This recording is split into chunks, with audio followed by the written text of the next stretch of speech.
What you look for in life tends to be what you find.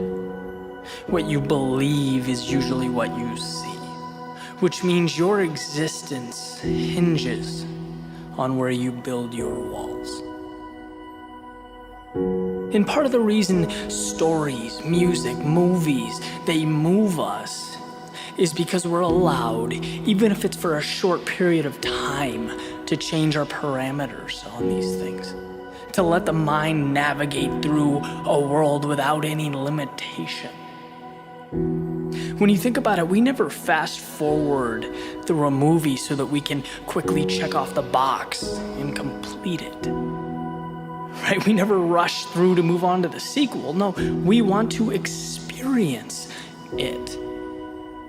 We want to be overwhelmed by emotion, captivated by excitement, lost in the mystery, and then when it's over, we retract, we return to reality. The walls come back up and the rules are reinstated. And from a 10,000-foot view, you can't help but look at that and wonder if there's more there.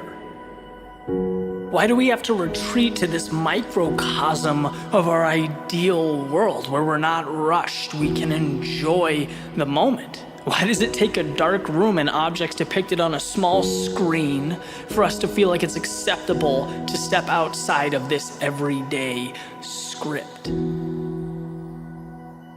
And the question isn't who's enforcing these rules, right? The answer is always us, it's internal, but the question is why?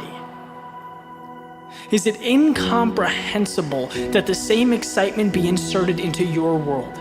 Is it out of the realm of possibility that the rush of adrenaline, the peak experiences, the laughter, love, twists, and turns be inserted into reality? It's like we choose to be chased through life by ticking clocks and measured by socially constructed checkpoints. But we can move beyond that, much beyond. In those checkpoints, they're just as imaginary as the talking raccoon you set aside 3 hours to watch last night. So, by the way, you could escape from a manufactured reality. Right, there's a powerful authoritative line that separates our day-to-day from the imagination, and every second is about pushing that back. Never fast-forwarding through life, but making it unlike anything else. Never applying the word mandatory to things that don't warrant the term. We need to think bigger. Working like a madman to build someone else's dream is not mandatory. Enjoying 2/7 of your life is not mandatory. Being confined to one road when there are infinite paths to travel is not mandatory. They're components of a bad movie. And my point is not to be ungrateful. It's not to be resentful. It's to remind you that things are the way they are because you've allowed them to be that way. Nothing in life is destined, predetermined, or meant to be. Everything is decided. Life is chosen. Paths are taken. And sometimes a simple reminder that you have the flexibility to redefine the rules can make all the difference. You are entitled to happiness. Every day is a continuation of the extraordinary, not a break from it, and you have to see that. You have to believe that. You're not alive so that you can every so often escape. You're here to feel the imaginary, to challenge the make-believe. Our view of the world without a concentrated effort, it seems to contract. And this is your reminder to disallow that, to stop living for the 5 or the 10% and flip that ratio on its head. Now is the time to rewrite your script, recraft your storyline. And if what you look for is what you get, then it's time to see what you've never seen before.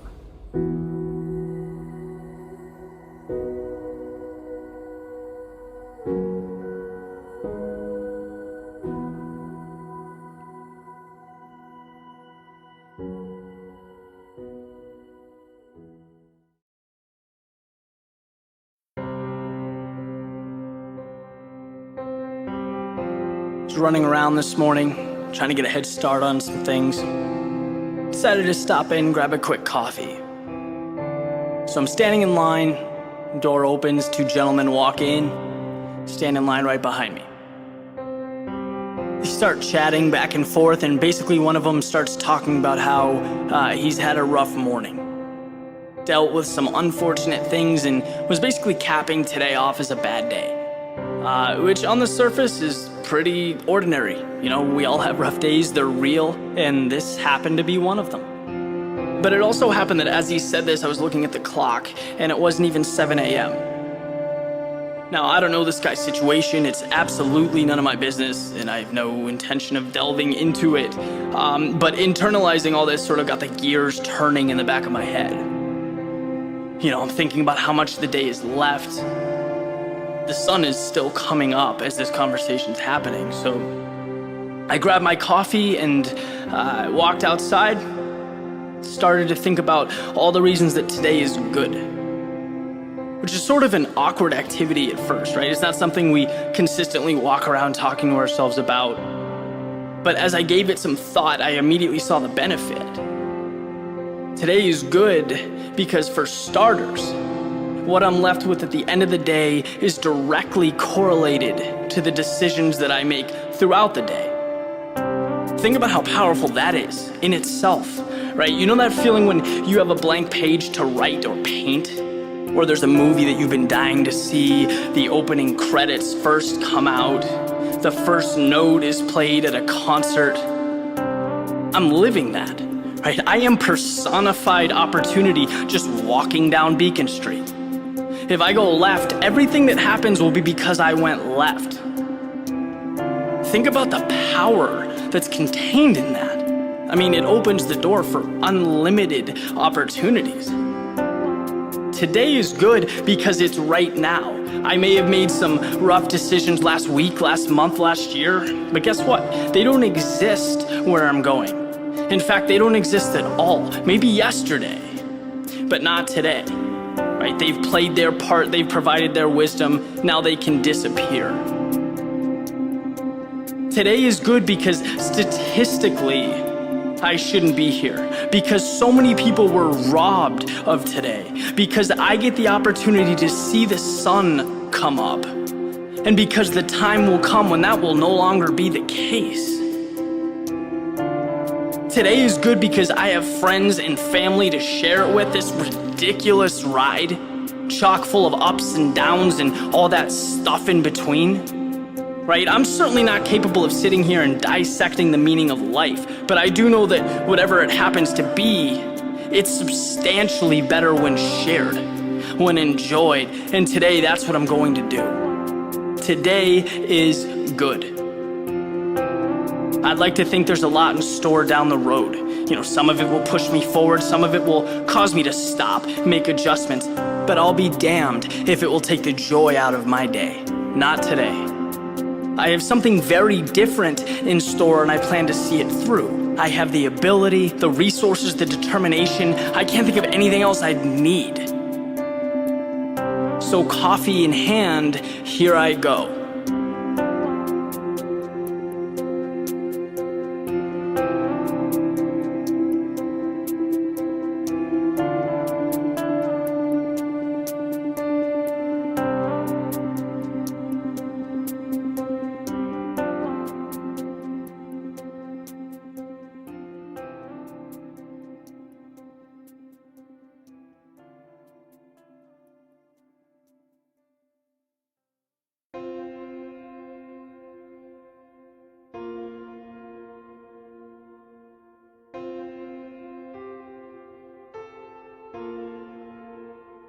Knowledge, strength, wealth, status, excellence, many different words, many different meanings. But they do share one important thing, and that's that they are all outcomes. They are not obtainable by themselves, just like an effect can't take shape without the cause that contributed to its materialization. Right? They need something else, a seed, a root, a foundation. If excellence were the tallest building in your city, and you ripped it apart piece by piece until only the core existed, only that foundation, what you would see is courage. Because courage is the thing that gives you a platform to build on. Every starting block is comprised of unknowns. Every endeavor, every journey, every time you start something new, you're by definition a rookie. You're at the bottom of some pecking order. And I want you to never be fearful of these situations, but to be thankful for them. They're the roots that allow the tree to grow, and the only thing required for you to move forward is having the courage to say yes. Life is opportunity. The world around you is opportunity. Some people close their eyes and ignore it. Others choose to see it. Courage is never closing your eyes. Everything around you is courage. That building you're walking by, someone had the courage to start that construction company. The music you're listening to, someone had the courage to put their art out there into the world, to embrace the critics, the naysayers, the envious. They didn't stop.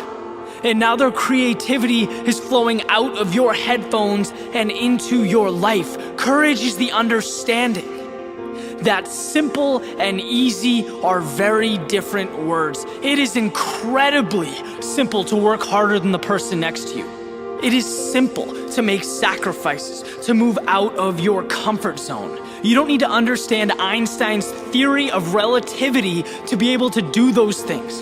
Oh, but side note, they're insanely difficult. At first, they will kill you inside. You'll be nervous, scared, self-conscious. Courage is the understanding that fear becomes progress, that being nervous transforms into excitement, and that what once ate away at you will become the fire that reshapes your life. Allow yourself to stumble through the beginning. Let yourself fail. That guy running a 5-minute mile, at one point he ran it in 8. That woman worth $1 billion at one point was worth $1 million, 100K. Maybe she was broke. It takes no courage to run the same speed your whole life. It takes no courage to stay stagnant. Courage is saying to yourself, I am worth more than I have now. I am faster than that stopwatch is showing. I am better than this grade reflects. Courage is when your actions take on a life of their own, when they embody that winning mentality, when your friends, your peers, and the people in your life give you a hard time because you're not the same person today that you were yesterday. Courage is smiling and moving forward. It's when the first setback comes, and the second, and the third, and the fourth, and you go straight through it. You adapt. You never lose sight of what you want. Courage is believing so strongly in your ability that you welcome discomfort today just so that you can turn it into an advantage tomorrow. Courage isn't listening to this, taking your quick blast of adrenaline into the living room and streaming Netflix. No, it's thinking about what you want more than anything else and driving toward it. One courageous step at a time. That is courage.